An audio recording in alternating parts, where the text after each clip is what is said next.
Online, WSGW.com.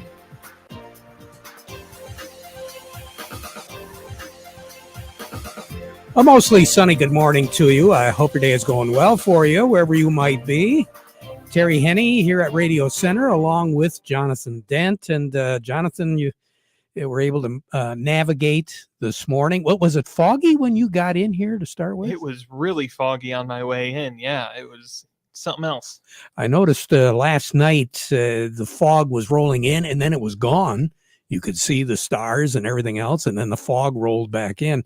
Real spotty, though, but for the most part, a half mile or less for a lot of locations around. And the morning commute was a little interesting for some folks. Hopefully you made it without any obstacles. Right now, you won't have any obstacles pending as far as the weather goes here.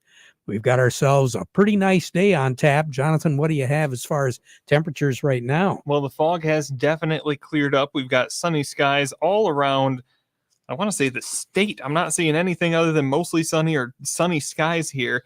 Right now out at the airport, 66 degrees. Downtown Midlands looking at 68. Here at Radio Center, 68 degrees as well. Barometric pressure, 30.16, holding steady. We do have a bit of a southwest breeze right now, 6 miles per hour. And that humidity number is up and down depending on where you look at it. Out at the airport, 81% relative humidity. Yeah. So it's still a little foggy over there. Yeah.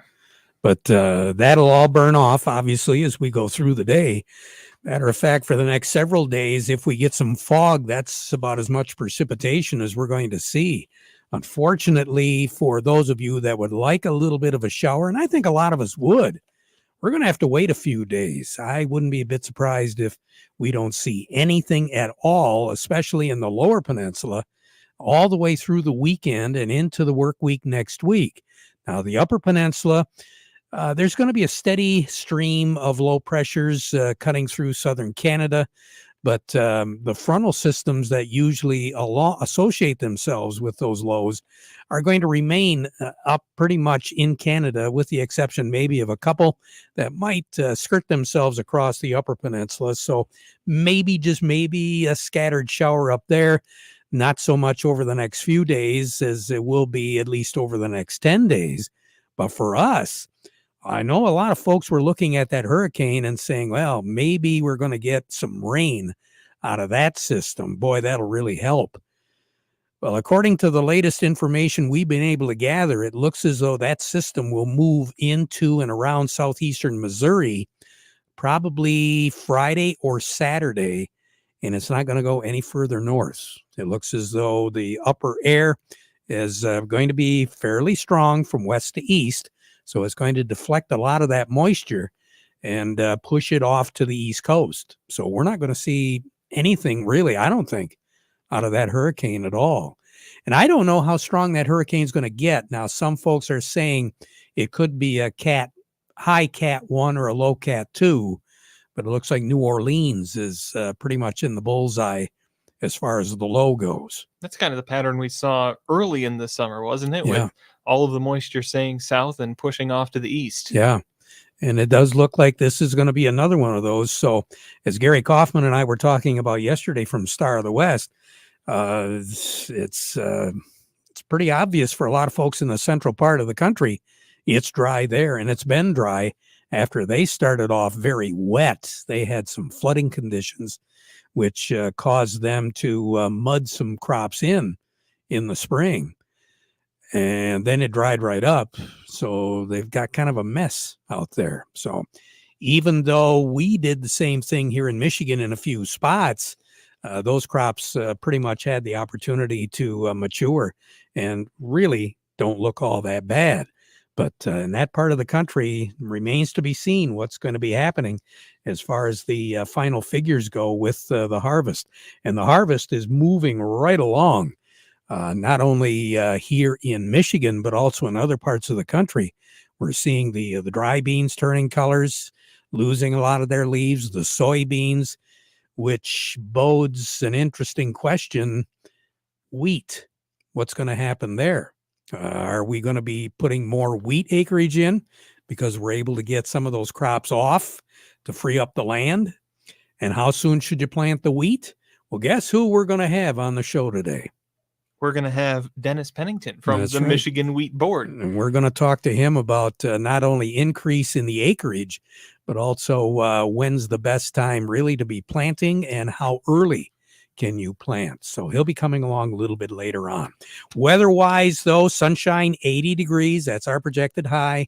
Few clouds around as we go through the day. We did start off the morning a little bit on the cool side, especially in northern Michigan, but Bay City, 46, Midland, 48. Vassar dropped down to 43. Bad Axe was at 48. Gladwin, 44. Standish, Sterling up in that area, about 45, 43. West Branch at 43. Sandusky was at 43 this morning. And we did have a couple of 30s. I think Roscommon started off at 36. And there was another city up there as well that was looking at 35, 36 degrees. 59 is going to be our low tonight. We'll have a light south breeze, and that's going to be it. Sun will set this evening at 7:55, rise tomorrow morning at 7:12. Tomorrow, sunshine, 85 with a low of 59. A south breeze, 7-8 miles per hour. That's going to be it. Thursday, sunshine, 86 for a high. A light southeast breeze, upper 50s for a low on Thursday night.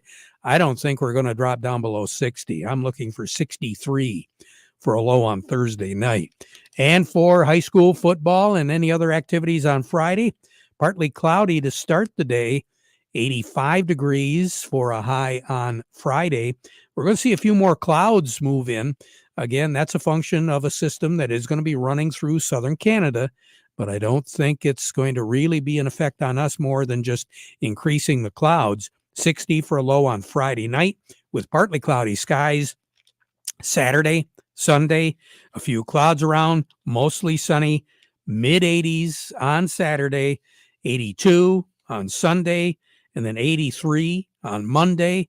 Monday, right now, we're looking at, with fingers crossed, a chance of some precipitation. That's going to be the best chance we will have, but the likelihood of that occurring isn't very good at all.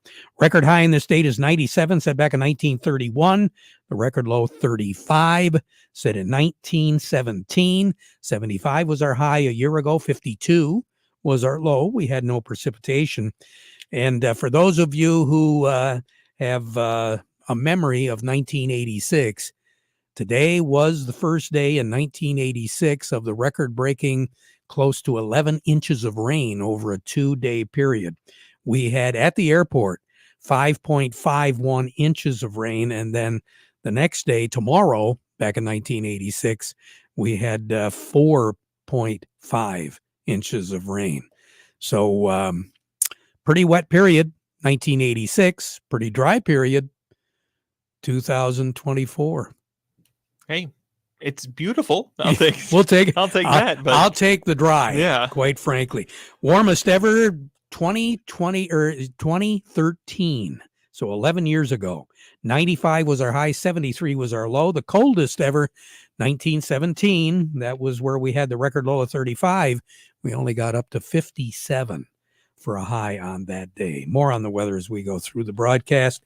Jonathan, who do we have on tap? Well, we don't have Doug Klein on tap today. He will be returning later on this week, I assume. We've got Abby Terwilliger with the Andersons, though, for our market report on this Tuesday morning, and she'll be coming up. But first, the weather report today brought to you by the folks at Nutrien Ag Solutions. Nutrien Ag Solutions has the local expertise to recommend the corn, soybean, and other seed products that are the best fit for your field. Plus, unparalleled agronomic support with products and services to unlock yield potential and improve crop performance from planting to harvest. Ask about our financing options to help you get more from every acre and lead the field. Visit your local Nutrien Ag Solutions branch or go to nutrienagsolutions.com. Say, do you want to unlock the secret to higher yields? If you're applying dry fertilizer, the key to better yield potential is Titan XC. Titan XC is a fertilizer biocatalyst that unlocks and releases the bound-up nutrients in granular fertilizer, promoting better root uptake and plant growth. Drive performance this season and beyond. Release more nutrition. Expect better results with Titan XC. For more information, visit lpi.ag/unlock or contact your Nutrient Ag Solutions crop consultant today. Farm Service brought to you today by the folks at Weiss Equipment in Frankenmuth. Those Farm All tractors, you know how they got their name? Well, their name says it all. Farm All. They've got horsepower range anywhere from 35 to 140 horses. So that tractor is going to work for you, whatever job you need to have done. And the folks at Weiss Equipment will pair you up with the job and the tractor so you get it done efficiently and economically. You can go anywhere from the value-packed Compact Farm All A to the Deluxe Compact Farm All C and C Series with cabs. Right now, get the Case Farm All tractor that fits your needs at 0% interest for 84 months. That's 7 years. Remember, Can Do comes in red. Farm All tractors available at Weiss Equipment in Frankenmuth, doing it right longer. We say good morning to Abby Terwilliger over at the Andersons. Abby, how are you? Hey, doing good, Terry. Doing good. Much better than the soybeans I see. It's Tuesday, so I'm starting to see a little bit of trend of Tuesdays are just not great. Tuesdays are not Terwilliger Day, right? No, if I could change the day of the week that I'm on this, it might be helpful. Okay. We'll work on that. Jonathan, we'll work on that, okay? Maybe it's just her. I don't know. It might follow me. I might just be bad luck. I've been told that before, but I don't know. What's going on? There's nothing really sticking out of why soybeans have dropped so much today. I think yesterday's gain of 13 cents. This is kind of just giving it all back, and we're so nice, we're giving a little more. We're too nice. Yes. Wow. Too nice. So yeah, nothing too crazy. Corn, we are above the 10-year average in what I read, 12% better than last year at this point on the good to excellent. Soybeans, we're right along that 12-year average or 10-year average of good to excellent. So. Well, I did see that the futures in wheat, we did have a few pluses there. Yep, that is. Can't really see anything other than lower Russian wheat yields, so it might be going a little bit on that. We're only up 3 right now. Next year's harvest only up 3 there too. So nothing too crazy, nothing to get too excited about, but green is green. I guess we'll take it. So right now on the board at the Andersons, what do you have, Abby? Right now on the board, we have old crop corn, 330, new crop, 340, old crop beans and new crop beans, 934. If you have any red wheat hanging out, it's 472, and any white wheat, 522. Okay. You have a good one. You too, Terry. Thanks. You take care. Abby Terwilliger over at the Andersons. As Jonathan said, we don't have any Doug Klein today, but let's take a look at the board of trade right now. We have the corn, the nearby corn right now down about 3 1/4. That would make it 381. The December is at 405. That's down 2 1/4. The wheat is currently situated down about 3/4 cent. On the nearby at 554 3/4. The December contract is at 572 1/4. That is now up 3 3/4. And the soybeans 981 3/4. That's down 18 1/4. The November contract is currently at just changed 999 1/2. That is down 18 1/2. Mercantile exchange, real quick here. The beef complex showing some positive strength, anywhere from a dime to $1.30 to the positive side. Pork complex is trading pretty much unchanged. We've looked at unchanged to down about a nickel. Crude oil is currently at $66 on the October. That makes it down $2.71. The market report brought to you by Steiner Tractor. New parts for old tractors made easy. They do take their job personally at Steiner Tractor.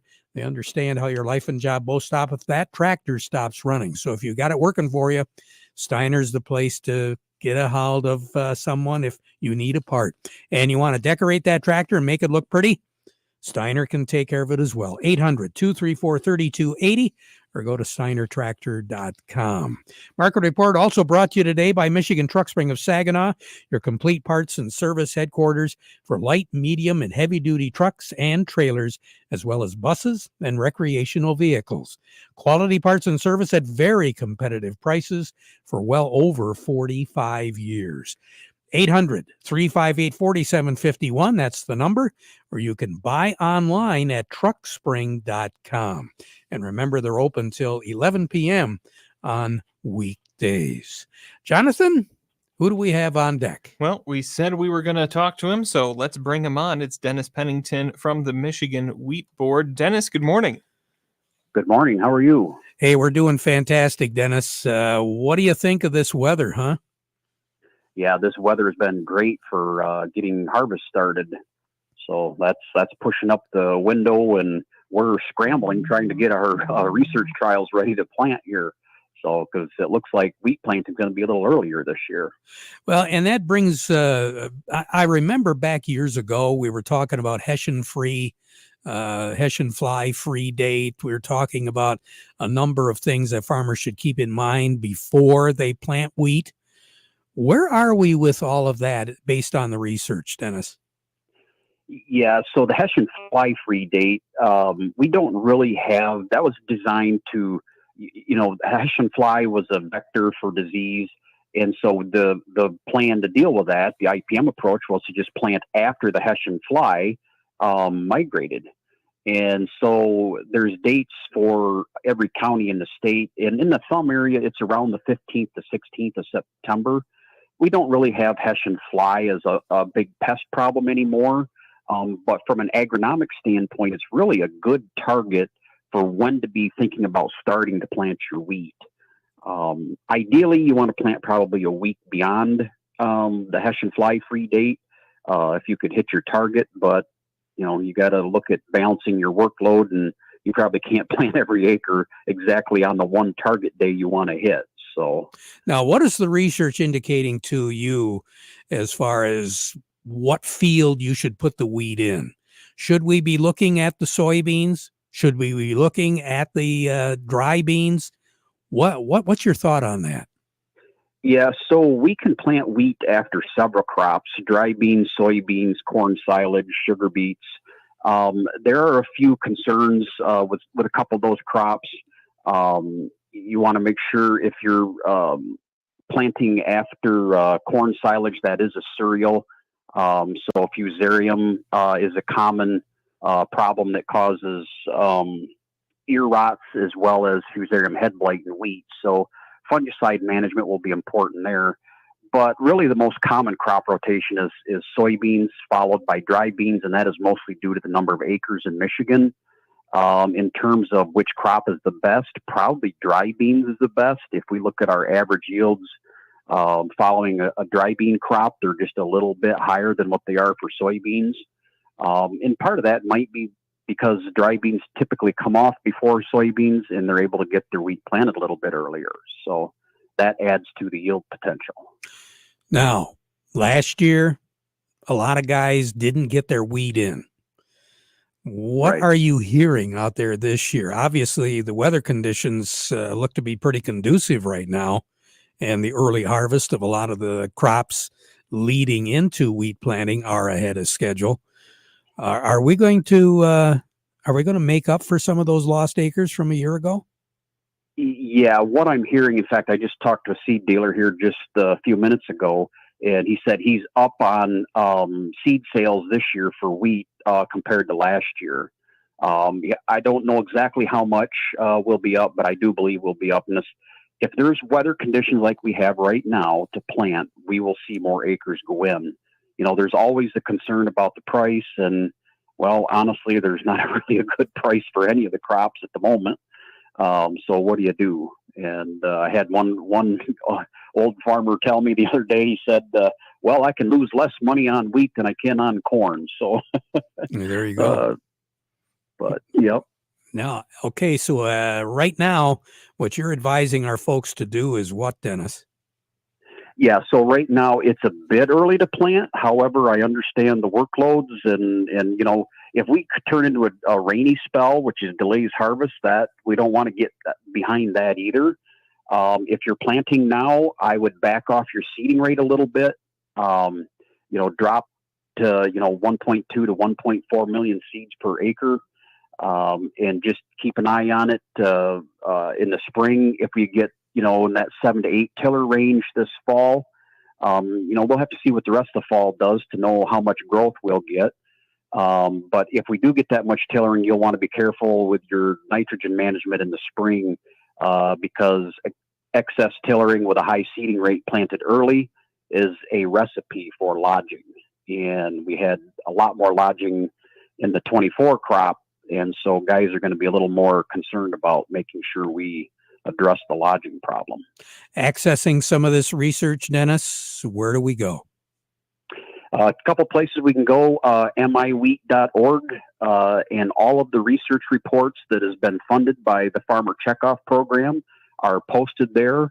And I also have a wheat website. If you just Google MSU wheat, that'll be the first one in the search bar. I've got a bunch of information there as well. Very interesting. Dennis, we really appreciate it. I don't know how long it's been since we've had you on this early in the season, but again, there seems to be a pretty good reason why we did, and I'm glad you could field our call. You take care, all right? You bet. Thank you very much. You bet. Dennis Pennington, researcher, Michigan State University, and also working with the Michigan Wheat Board. Jonathan, we're going to take a break, and then who do we have? Well, we'll either be talking with Jerry Samolsky or we'll have a special report from Michigan Ag Today. We'll find out on the other side of this break. All righty. Soil prep for next year begins as soon as the harvest is over. Don't miss out on nutrients you can return to your soil. Applying a Dairy Dew compost blend accelerates the conversion of crop stubble into next year's plant food. That remaining plant material is full of nutrients that you want to return to the soil. Dairy Dew blends from Morgan Composting, like K2, Gypsum Plus, and Layer Ash Blend with Gypsum, helps with decomposition, releasing those nutrients for next year's crops while also adding good biology and other missing nutrients to your soil. Like a lot of things right now, supplies are limited, so contact Morgan Composting to place your order for fall and lock in your price now. Crops don't wait. The seasons don't wait. You shouldn't wait. Address soil health now for better yields next year. Not sure which is the best Dairy Dew compost blend for your fields? Contact a soil health expert at Morgan Composting for a consultation and soil testing. Call today or visit dairydew.com to learn more. Do you own farm property or hunting property in eastern Michigan and the Thumb that you're looking to put on the market? Michael Turner with Whitetail Properties is an experienced land specialist that can guide landowners through the successful selling process. With Michael's knowledge of land values in rural markets and access to the most superior tools and technology in the industry, he can get you the best price possible for your property. Visit whitetailproperties.com and search Michael Turner under agents. That's whitetailproperties.com. Any assistance you might need as far as answers to questions you might have for fall tillage? Vic Huffer over at Freeland Bean and Grain is ready to answer any questions. Serving you is their business, and they've been doing it since 1983. Freeland Bean and Grain. Well, looks like, Jonathan, we've got Jerry, huh? Yes, we do. Jerry Samolsky. Good morning, sir. Good morning, guys. How are we doing today? Hey, we're doing pretty good. What do you think as far as the front yard or the backyard right now? You know, Terry, it's interesting. Your last caller talked about changing seed rates for this time of year because of the weather. And, that's true. Everything that you're doing in growing is really nuanced. So we want to make sure that, we hit things the best we can with turf seedings. And now is a great time to be looking at turf seeding. Again, we can do it all kinds of different times of the year, but this is really when it's best. So, that's why we keep talking about this August 15th, September 15th timeframe as being a great time to sow grass seed. Now, with as dry as it's been in the warmer temperatures, I want to say this year, even really good up until September 30, maybe that first week October is still going to be prime.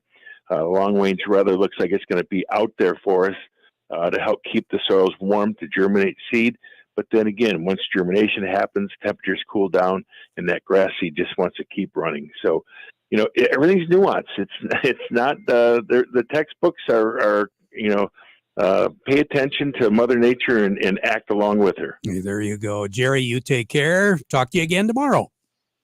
Yes, sir. All right. Jerry Samolsky, Bay Landscaping and Garden Center in Essexville. What do you say, Jonathan? We take a look at the New York markets right Let's now. do it. We say good morning to Teresa from Baird & Company. Teresa, how are we doing today? Good morning, all. Well, we're reversing some of the gains we took yesterday with the Dow Jones Industrial Average down 300 points at 45.29, 253 million shares traded. NASDAQ down 25 at 16,859, 341 million shares traded there. Some stocks of local interest include Caterpillar at 332.20, down $1.84, Deere at 385.15, down 208, CMS Energy 69.60, up 48, Dow 50.83, down 47, DuPont 79.13, down 43, Corteva 55.34, down 46, General Motors 44.69, down 271, Trinzio 3.15, down a dime, Walmart 78.23, up 89, Huntington Bank 14.16, down 49, Independent Bank 32.81, up 34, and AT&T at 21.65, up 15. You take care, Teresa. You as well. Teresa DeVoe over at Baird & Company. We'll be right back. Seize the summer with hot savings on versatile New Holland mid-range tractors at Ellen's Equipment in McBain, Beale City, and Ithaca. Choose 0% financing for 72 months or get up to $10,000 in cash back. Pick the deal that's right for you. As icing on the cake, you'll pay no money down with nothing due until 2025 with either offer. This summer's hottest deals on utility tractors are available now at Ellen's Equipment in McBain, Ithaca, and Beale City. Stop in for all the details. Offer ends September 30th. For commercial use only. Customer participation subject to credit qualification and C&H Industrial Capital LLC approval. Standard terms, conditions, and other restrictions apply. Down payment may be required. Hate having to choose between price, service, and quality? Well, at Forward Energy, you don't have to. For 100 years, we've been delivering all three. Get great propane prices, reliable service, and quality you can trust. Plus, over 90% of our customers would recommend us to their friends and family. Don't compromise. Choose the home heat company that gives you more for less. Forward Energy, Michigan's preferred propane and home heat provider since 1925. Farm Service has been brought to you today by the folks at Quality Roasting of Reese, purchasing local soybeans, processing local beans, and marketing local Exceller Meal, a high bypass soybean meal for your dairy herd. They've been doing that since 1991. Quality Roasting of Reese. Back at 12:30 with an update. We conclude our program now with the playing of our national anthem, brought to you by Euclid Avenue Coins in Bay City at 602 North Euclid Avenue.